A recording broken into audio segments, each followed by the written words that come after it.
क्योंकि 11 स्वर होते हैं और 33 जो होते हैं वो दोस्तों व्यंजन होते हैं। यहाँ पर स्वर जब डिवाइड होते हैं तो पहला डिवाइडेशन होता है कि स्वर जीव के प्रयोग के आधार पर और मुख द्वार खुलने के आधार पर। अब यही तो क्वेश्चन बनता है, 4 ऑप्शन दे देगा, कह देगा बताओ कि निम्न में समृद्ध स्वर कौन सा है। अब बच्चा कंफ्यूज, क्योंकि उसका कॉन्सेप्ट ही क्लियर नहीं है। अधूरा ज्ञान मत लेना, अधूरा ज्ञान खतरनाक होता है। इसलिए सिलेक्शन जिस बच्चे को, जिस बहन भाई को लेना होगा वो बहुत शिद्दत के साथ पढ़ेगा, माता पिता के सपने को साकार करेगा। तो सबसे पहले हेडिंग डालिएगा जीव के प्रयोग के आधार पर, उसमें अग्रस्वर लिखिए, मध्यस्वर या केंद्रीय स्वर या पश्च स्वर, विब्रत लिखिए, मुख द्वार खुलने के आधार पर, अर्धविब्रत लिखिए, समृद्ध लिखिए और अर्धसमृद्ध लिखिए। ठीक है, चलिए ये उम्मीद है कि आपने लिख लिया होगा, वीडियो को रोक लीजिएगा। अब हम बात करते हैं, सबसे पहले इसमें हेडिंग पड़ेगी अग्रस्वर। अग्रस्वर क्या है, अग्रस्वर कितने होते हैं, बहुत आसान से आपके मुंह के द्वारा ही हम सारी चीजें क्लियर करेंगे। देखिए, जिन स्वरों के उच्चारण में जीव का आगे का हिस्सा उठता है अग्रस्वर कहलाते हैं। मतलब जब भी आप इनको बोलेंगे तो जीव का आगे का हिस्सा सक्रिय रहेगा, मतलब जो मुखद्वार के लगभग बाहरी हिस्से से बोले जाते हैं वही दोस्तों अग्रस्वर कहलाते हैं। इनकी संख्या क्या है, 4। जैसे नाम से ही पता चला, अग्र माने आगे, जीव के आगे के हिस्से से जो यहाँ पर बोले जाए या जीव का आगे का हिस्सा सक्रिय रहे या जीव के आगे का हिस्सा क्या उठे वही अग्रस्वर है। जैसे ई, ये क्या है, ये दोस्तों अग्रस्वर में आते हैं। अब जैसे अगर मैं व्यंजन की बात करूं तो आप कहते थे कि अगर का बोलना है का तो ये बिल्कुल कंठ के अंदर पिछले हिस्से में, और अगर मुझे ई बोलना है ई तो हम कहेंगे ई हमारा आता है आगे। इसी तरीके से हम व्यंजन में जब हम बोलते थे पा पावर्ग में तो पावर्ग बिल्कुल और आगे आ जाता था। तो मतलब हमारा यह है कि जीव का आगे का हिस्सा सक्रिय है तो वो अग्रसर होंगे। इनकी संख्या एग्जाम में पूछी जाती है, 4 है। ए 4 ऑप्शन दे देगा और उसमें कहीं पर बीच में छोड़ देगा कि ये बताओ कि इसमें से अग्रसर कौन सा है, तो उस तुरंत ऑप्शन को लॉक कर देना। ठीक है, चलिए मध्य स्वर क्या होता है ये भी जान लो। मध्य स्वर तो बहुत आसान है, मध्य स्वर और वाह्य स्वर जो पिछला स्वर जिसको पश्च स्वर कहते हैं। मध्य स्वर को हम केंद्रीय स्वर के नाम से जानते हैं बेटा। मध्य स्वर वो होता है जिसमें जीव का बीच का हिस्सा सक्रिय रहता है। जानिए, जिस स्वर के उच्चारण में जीव के बीच का हिस्सा उठता है मध्य स्वर या केंद्रीय स्वर कहलाता है। अब इनकी संख्या मात्र 1 होती है जो केवल मात्र छोटा आ है। आ। अब देखो, आ बोलोगे, जब छोटा आ बोलोगे तो आप बीच वाले हिस्से से बोलोगे, यहां से। जब आप कहोगे पूरा मुंह खोलोगे आ तो यहां से आवाज निकलेगी, ध्यान दीजिएगा। अब बोलोगे तो यहां से आ बोलोगे तो यहां से, अब बोल के देखो, यहां से निकल रही है आ, यहां से निकल रही है। तो सिंपल सी बात है कि जो मध्य से बोला जाएगा वो आपका मध्य स्वर, जो पश्च से बोला जाएगा वो आपका पश्च स्वर। क्लियर है, कोई डाउट नहीं होना चाहिए। चलिए क्वेश्चन नंबर पॉइंट नंबर 3 क्या है बेटा, समझिएगा। हेडिंग डालिएगा पश्च स्वर। पश्च स्वर आपको पता ही है कि जैसा नाम वैसा ही क्या होगा, जैसा नाम वैसा काम। अब देखो, पश्च स्वर का मतलब होता है, पश्च का मतलब पीछे, जिन स्वरों के उच्चारण में जीव के पीछे का हिस्सा उठता है बेटा वो क्या कहलाते हैं, पश्च स्वर कहलाते हैं। यानी पीछे का हिस्सा। जीव कहां पर है, देखो एक तो जीव आपका जीव, जैसे ये वाली जीव है, ये जीव है, आगे का उठा था तो ई ए कहलाया, यहां पर उठा था तो छोटा आ कहलाया। अब ये जीव नीचे तक गई है, गले तक गई है दोस्तों, तो ये तो जीव गले तक गई है, पिछला हिस्सा है, और ये अगर पिछला हिस्सा है तो वो पश्च स्वर कहलाएगा, और अगर ये पिछला हिस्सा है तो ये सक्रिय भी रहेगा। मतलब जीव का पीछे का हिस्सा सक्रिय है, जीव के पीछे का हिस्सा उठे तो वही पश्च स्वर है, वही पश्च स्वर कहलाते हैं दोस्तों। जरा संख्या देख लेता हूं, संख्या इनकी 5 है। संख्या एक बार भूल जाओ कोई दिक्कत नहीं है, आप मुंह से उसको बोल लो, रटने की कोई दिक्कत नहीं। जैसे अगर आपके दिमाग में आ गया कि 4 ऑप्शन है, बोला कि एक ऑप्शन में ई दिया है, एक ऑप्शन में ए दिया है, एक ऑप्शन में छोटा आ दिया है और एक ऑप्शन में दिया है बड़ा आ। अब बताओ इनमें से कौन सा पश्च स्वर है। अब आपसे पूछ लिया, अब आपको तो रटा, तो रटना है तो भूल सकते हो। अब ध्यान दीजिएगा कि आपने कहा कि सर पश्च स्वर, सर ने ये बताया था कि बिल्कुल पीछे का हिस्सा, बिल्कुल गले वाला हिस्सा पश्च स्वर बताना है, तो ई मैंने कहा ई, ये तो गले से नहीं आवाज आ रही, ये तो भैया आगे से आ रही, ये ए आगे से आ रही, आ ये मध्य से आ रही, जीव का मध्य का हिस्सा आ, तो ये है हमारा पीछे का हिस्सा, इसलिए इस क्वेश्चन का आंसर ऑप्शन डी जाएगा। इनकी संख्या 5 होती है, एक बड़ा आ, एक उ, ध्यान दीजिएगा उ और बड़ा उ ओ सारी गले, आप बोल के देखो आ उ ओ, ये सब देखो गले से आवाज आ रही, जो गले से आवाज आएगी वो पश्च स्वर कहलाएगा। क्यों, क्योंकि जीव के पीछे का हिस्सा सक्रिय रहता है ना। अब कैसे आप करोगे, पश्च को पंच कर दो, पश्च को पंच कर दो तो इनकी संख्या 5 होती है ना, 5 होती है। अगला पॉइंट आपके स्क्रीन पर है, आपको जीव के प्रयोग के बोलो, यहाँ पर इसके आधार पर बोलो कॉन्सेप्ट क्लियर, तो बोलो कॉन्सेप्ट भैया क्लियर हुआ कि नहीं, बताइएगा क्लियर हुआ कि नहीं हुआ। तो हमने कहा क्लियर हो गया, बोलो कोई दिक्कत, एनी डाउट नहीं होना चाहिए। अब बारी है मुख द्वार खुलने के आधार पर स्वरों का वर्गीकरण, तो लिखिएगा भैया।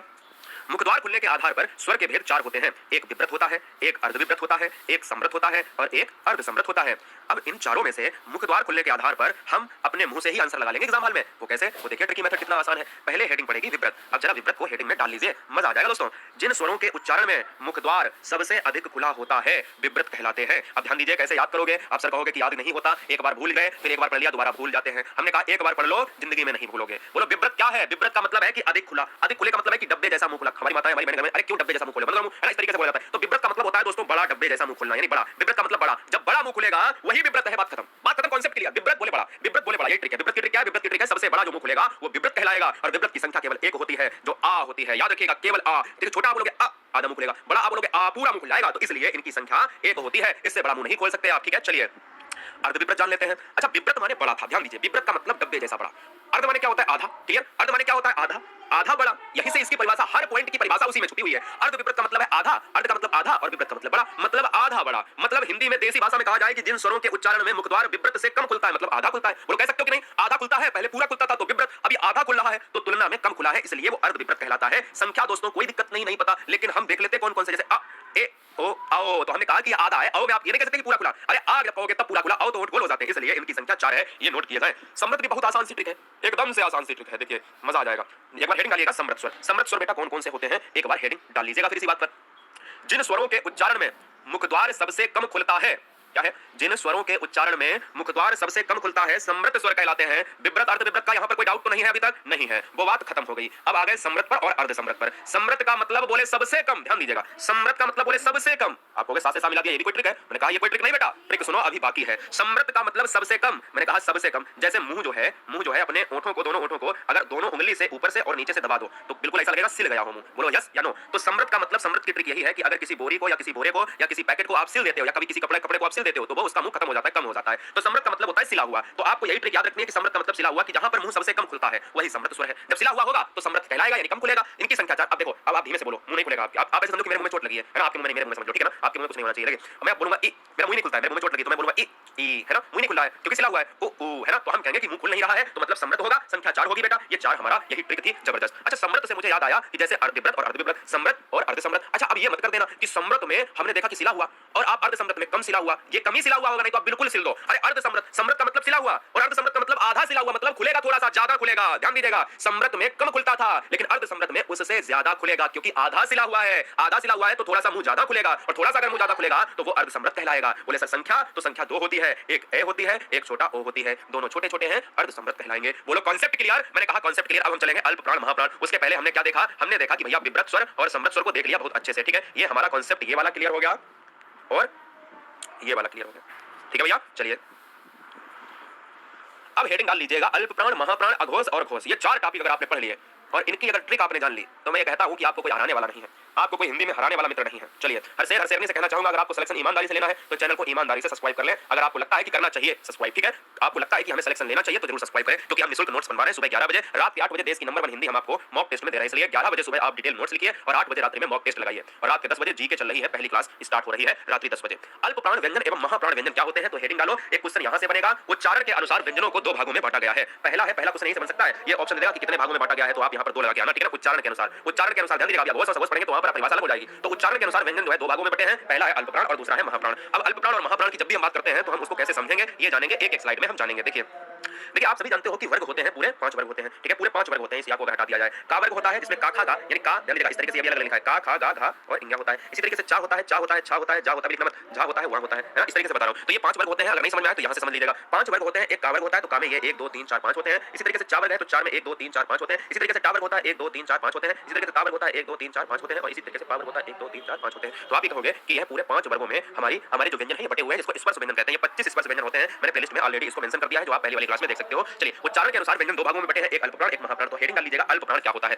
अल्प प्राण हेडिंग डाल लीजिएगा, और उससे पहले हम जान लेते हैं कि इसमें जो अल्प प्राण महाप्राण में प्राण शब्द जो है ये क्यों आया है। तो प्राण क्या है? तो प्राण दोस्तों हवा को कहते हैं। संस्कृत में प्राण वायु नहीं होता है, प्राण वायु, यानी हवा को संस्कृत में प्राण कहा जाता है। हम याद रखें, जिस तरीके से हम हवा लेते हैं, सांस लेते हैं अपने जीवन को बचाने के लिए, अपने शरीर को स्वस्थ रखने के लिए, इसी आधार पर कम हवा से उच्चारित ध्वनि अल्प प्राण और अधिक हवा से उत्पन्न ध्वनि महाप्राण। मतलब अल्प माने क्या होता है दोस्तों? कम होता है। अल्प माने क्या होता है? अल्प माने होता है बेटा कम होता है, और महा माने क्या होता है? ज्यादा होता है। मतलब अल्प प्राण में कम ध्वनि होती है और महाप्राण में ज्यादा। याद रखें कि अल्प प्राण में कम और महाप्राण में ज्यादा। जहां पर हम कम हवा की उपस्थिति दर्ज कराते हैं वो अल्प प्राण, जहां पर हम ज्यादा हवा की उपस्थिति दर्ज कराते हैं महाप्राण। चलिए हम चलते हैं, देखते हैं अल्प प्राण क्या है। तो हेडिंग डालिए, अल्प प्राण क्या होता है। तो नोट किया जाए, नोट क्या करोगे? नोट करो पहले कि ऐसे व्यंजन जिनको बोलने में कम समय लगता है, और सारा लिखिएगा, मैं फिर आपको ट्रिकी मेथड में समझाता हूं, क्योंकि क्वेश्चन में कभी-कभी संख्या भी पूछ लेता है, और बोलते समय मुख से कम वायु निकलती है, उन्हें अल्प प्राण व्यंजन कहते हैं। ऐसे व्यंजन जिनको बोलने में कम समय लगता है और बोलते समय मुख से कम वायु, क्योंकि नाम ही है अल्प, कम वायु निकलती है, उन्हें अल्प प्राण कहते हैं। इनकी संख्या 20 होती है। अगर मैं बात करूं कि हर वर्ग में अल्प प्राण होगा और हर वर्ग में महाप्राण होगा, तो देखिए आपको अल्प प्राण की ट्रिक लिखनी है। आपको अल्प प्राण की ट्रिक ये लिखनी है कि आपको ऐसा पूरा एक दो है, एक क्या लिख लेना है, ऐसा पूरा चार्ट बना लेना है कॉपी में, और जब चार्ट बनाओगे तो एक अलग कलम की कलर से उसमें एक बॉक्स ऐसा मार देना है, एक बॉक्स ऐसा मार देना है, एक बॉक्स ऐसा मार देना है, और उसमें ट्रिक में ये लिखिएगा फटाफट, ट्रिक में लिखिएगा कि अल्प प्राण व्यंजन हर वर्ग के पहले, तीसरे, 5वें वर्ग के सदस्य होते हैं। यानी एक छोड़ दो, ये पहला कहलाएगा, ये दूसरा कहलाएगा, ये तीसरा कहलाएगा, ये चौथा कहलाएगा, ये 5वां कहलाएगा। मुझे बॉक्स में देखना है 1 3 5। हमने क्या लिखा है? अल्प प्राण 1 3 5 के सदस्य होते हैं। तो 1 2 छूट गया, 3 4 छूट गया, 5। अल्प प्राण पहले वर्ग के, तीसरे वर्ग के, 5वें वर्ग के सभी सदस्यों को हम अल्प प्राण की श्रेणी में रखते हैं। समझ में आया? अगर ऑप्शन में जैसे कह दिया जाए, 4 ऑप्शन दिए जाए कि बताओ इसमें से अल्प प्राण कौन सा है, अगर खा दे दिया जाए, घा दे दिया जाए, ठा दे दिया जाए, ठीक है ना, ठा दे दिया जाए ठा, और अगर दे दिया जाए का, तो बताओ अल्प प्राण कौन सा है? देखिए खा है क्या? नहीं है। घा है क्या? ये देखो घा है, यह भी नहीं है। ठा है क्या? ठा अल्प प्राण है, बॉक्स बनी नहीं है। का है क्या? बिल्कुल का है, तो इसलिए आंसर ये हो जाएगा। नहीं समझ में आया तो नोट किया जाए, प्रत्येक वर्ग का पहला, तीसरा और 5वां वर्ग अल्प प्राण है। नोट किया जाए, प्रत्येक वर्ग का पहला, तीसरा, 5वां वर्ग। ध्यान दीजिएगा, प्रत्येक वर्ग का पहला, तीसरा, 5वां, प्रत्येक वर्ग का पहला, तीसरा, 5वां, प्रत्येक वर्ग का पहला, तीसरा, 5वां, बार-बार रिपीट करूंगा, पहला, तीसरा, 5वां, पहला, तीसरा, 5वां, है ना? तो प्रत्येक वर्ग का पहला, तीसरा, 5वां वर्ण अल्प प्राण है। ये सभी स्वर अल्प प्राण है। संख्या इनकी 20 होती है। 1 2 3 4 5 6 7 8 9 10 11 12 13 14 15 16 17 18 19 20। ध्यान दीजिएगा कि इसके अलावा चारों अंतस्थ व्यंजन भी अल्प प्राण होते हैं। ये नोट में इंपॉर्टेंट फैक्ट लिख लो, क्योंकि ये पहला तीसरा पांचवा, ये भी पहला तीसरा पांचवा, ये भी पहला तीसरा पांचवा, इसके साथ वो भी आ जाता है पहला तीसरा पांचवा, पहला तीसरा पांचवा। मेरी बात समझ में आई? बहुत बढ़िया। अब हेडिंग डालिए महाप्राण। बहुत आसान तरीके से आप करोगे, आप कहोगे कि सर ने कॉन्सेप्ट क्लियर करा दिया था, एकदम समझ आ जाएगा। जब आप जिस समय आप एग्जाम में क्वेश्चन को सॉल्व कर रहे होंगे या कर रही होंगी, तो वहां पर कहीं ना कहीं हमें याद करेंगे और मुझे बहुत खुशी होगी जब आपका रिजल्ट आएगा, आपका सिलेक्शन होगा जिस दिन। महाप्राण में बेटा बस उल्टा होता है, जो बचा बचाया है। जैसे पहला कट गया, तीसरा कट गया, और क्या हो गया? पहला कट गया, तीसरा कट गया, बताइए। हाँ जी, उल्टा हो गया। यहाँ पर ध्यान दीजिएगा, इसको सही करवाते हैं। दूसरा और चौथा कर लेना, ठीक है? ये थोड़ा सा यहाँ पर क्या हो गया, मिसप्रिंट हो गया, इसको हटा देते हैं। ये क्या है? ये हट जाएगा। तो अभी क्या है? ये पहला था, ये दूसरा था, ये तीसरा था, ये चौथा था, पांचवा। ये तो पांचवा कट गया, तीसरा भी कट गया, पहला भी कट गया, बचा दूसरा और चौथा। तो आपको याद क्या रखना है? ये वाला वर्ग याद रखना है और ये वाला वर्ग याद रखना है। अब जरा जान लेते हैं क्या है, उसको छोड़ो अभी। वो वाला चार्ट केवल आपने ये वाला चार्ट बनाया था, देखिए कौन सा चार्ट बनाया था। ये वाला आपने चार्ट बनाया था, इसमें जो चार्ट बनाया था ये तो आपके अल्पप्राण हो गए, और बचे हुए एक ही चार्ट में आप लिख लीजिएगा, एक ही चार्ट बना रहने दीजिए। और बचा हुआ इसमें एक एरो मारिए और इसमें एक एरो मारिए और ऊपर लिख दीजिएगा अल्पप्राण, ऊपर लिख दीजिएगा अल्पप्राण, यहाँ लिख दीजिएगा महा, यहाँ ऊपर लिख दीजिएगा महाप्राण, यहाँ लिख दीजिएगा महाप्राण, यहाँ लिख दीजिएगा अल्पप्राण, यहाँ लिख दीजिएगा अल्पप्राण, यहाँ लिख दीजिएगा अल्पप्राण। तो मतलब 3 लाइन अल्पप्राण की है और 2 लाइन है महाप्राण की। अब चलिए हम इसको डिटेल में समझ लेते हैं कि क्या है। कि ऐसे व्यंजन जिनको बोलने में अधिक प्रयत्न करना पड़ता है और बोलते समय मुख से अधिक वायु निकलती है, उन्हें महाप्राण कहते हैं। इनकी संख्या बहुत अच्छे से आपको याद रखना है कि महाप्राण व्यंजन की संख्या 15 होती है। जरा हम जान लेते हैं महाप्राण कौन कौन से होते हैं। जैसे हमने कहा था कि का है, खा है, गा है, घा है और ये। तो हमने कहा पहला, तीसरा और पांचवा, ये तो हमारे अल्पप्राण हो गए, और बचा हुआ हमारा दूसरा वर्ग और चौथा वर्ग। तो ये खा खरगोश घाघड़ी, यही तो बता रहा है, खा खरगोश घाघड़ी। इसी तरीके से अगर हम चा वाले वर्ग में देखें, चा छा जा झा और वो, पहला कट गया, तीसरा कट गया, ये अल्पप्राण है, ये कट गया, बचा हमारा छा छाता झा से झरना, छा छाता झा से झरना, ये हो गया। इसी तरीके से एक और देख लेता हूं, अच्छा पे चलता हूं, टा ठा डा ढा, ये कट गया, तीसरा कट गया, पांचवा कट गया, ठाठ टेरा ढाढकन, ये तो है। मतलब कहने का मतलब यही है कि प्रत्येक वर्ग दूसरा और चौथा वर्ग अगर लेकर आता है तो वो महाप्राण है। और साथ ही में दोस्तों एक उच्चचित्त व्यंजन जिसको हमने ढा बताया था, उच्चचित्त व्यंजन, और चारों उस व्यंजन में हमारे सा हैं, ये भी महाप्राण के अंतर्गत आते हैं। ये आपको जान लेना है। चलिए अब जान लेते हैं अघोष और घोष क्या होते हैं। ये भी इसी चार्ट में समझा देंगे। थोड़ा सा फर्क होता है, थोड़ा सा आपको हेरफेर मिलेगा, थोड़ा सा आपको हेरफेर मिलेगा, समझने का कष्ट करें। कंपन के आधार पर हिंदी वर्णमाला के 2 भेद होते हैं। उच्चारण की दृष्टि से व्यंजन कितने थे? अल्पप्राण और महाप्राण 2 थे। जब कंपन के आधार पर पूछा जाए तो भी 2 होते हैं, लेकिन बदल जाता है उनका नाम और उनका पूरा प्रक्रिया क्रम। एक होता है घोष, एक होता है घोष, एक होता है अघोष। याद रखिए दोस्तों, आपने कहीं कहीं सघोष भी पढ़ा होगा, तो घोष को ही हम सघोष के नाम से जानते हैं। चलिए एक चार्ट बना लो दोस्तों इसी बात पर। अब बहुत आसान भाषा में, अभी तक मैंने क्या पढ़ा था कि पहला, तीसरा, पांचवा ये क्या है? ये दोस्तों आपके हैं अल्पप्राण। बोलो सर यस, ये कॉन्सेप्ट क्लियर। अब मैं कह रहा हूं कि दूसरा और चौथा ये क्या है? ये है दोस्तों महाप्राण। बोलो कॉन्सेप्ट क्लियर, ठीक है। अब मैं कह रहा हूं अघोष और घोष को बताओ, तो पहले हेडिंग डालो अघोष और एक चित्र इतना बना लो फटाफट, कॉलम टाइप की लिख लो। अघोष व्यंजन को करने के लिए बहुत आसान सी ट्रिक है। हर वर्ग यानी 5 वर्ग होते हैं, 1 2 3 4 5, हर वर्ग के प्रथम 2 सदस्य यानी पहले के 2, पहले के दूसरे के 2, तीसरे के 2, चौथे के 2, पांचवें के 2। अघोष व्यंजन की बहुत आसान सी ट्रिक है कि हर वर्ग के प्रथम 2 सदस्य अघोष कहलाएंगे और साथ में उस व्यंजन का हा छोड़कर सा तीनों सा, हा छोड़कर तीनों सा अघोष कहलाएंगे। यह दोस्तों 2 2 4 2 6 2 8 2 10 11 12 13, अघोष की संख्या 13 होती है।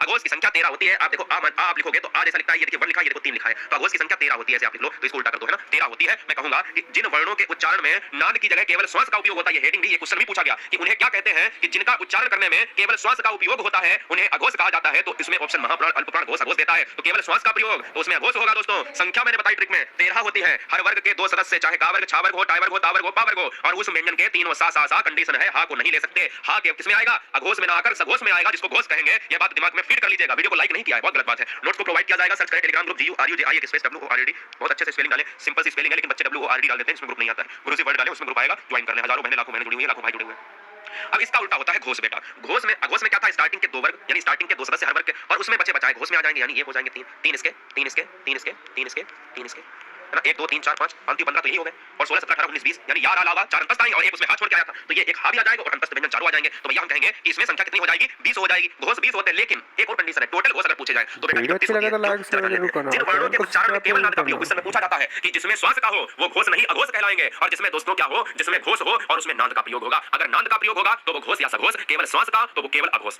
दोनों कंडीशन है। घोष अघोष तो एक ही होता है, उसमें केवल नाद का प्रयोग, और अगर अघोष की बात करेगा तो उसमें केवल श्वास का प्रयोग। इनकी संख्या 31 होती है, क्योंकि 20 तो हमने यही गिना दी है, और 11 क्या होते हैं? स्वर और होते हैं, जो हम जानते हैं कि स्वर भी क्या होते हैं, सभी स्वर घोष होते हैं। नीचे एक नोट पॉइंट लिखो, नोट में लिखो कि सभी स्वर भी घोष कहलाते हैं हिंदी में। जरा कमेंट कीजिएगा कि बिल्कुल कॉन्सेप्ट क्लियर हुआ। तो सारा कॉन्सेप्ट दोस्तों हमने क्लियर कर लिया। बताओ कोई समस्या, कोई डाउट होना चाहिए। हम पूरी हिंदी को 12 से 13 वीडियो में कवर कर रहे हैं, तो ये अच्छी सुविधा, निःशुल्क नोट्स आपको अच्छी तरीके से मिल रहे हैं, जो आपको हजारों रुपए देकर भी आपको नहीं मिल सकते। इसलिए हम कहेंगे कि आपके लिए एक बेहतरीन मौका है सिलेक्शन को लेने का। जय हिंद, वंदे मातरम। चैनल को सब्सक्राइब कर लें। सुबह 11 बजे से लेकर रात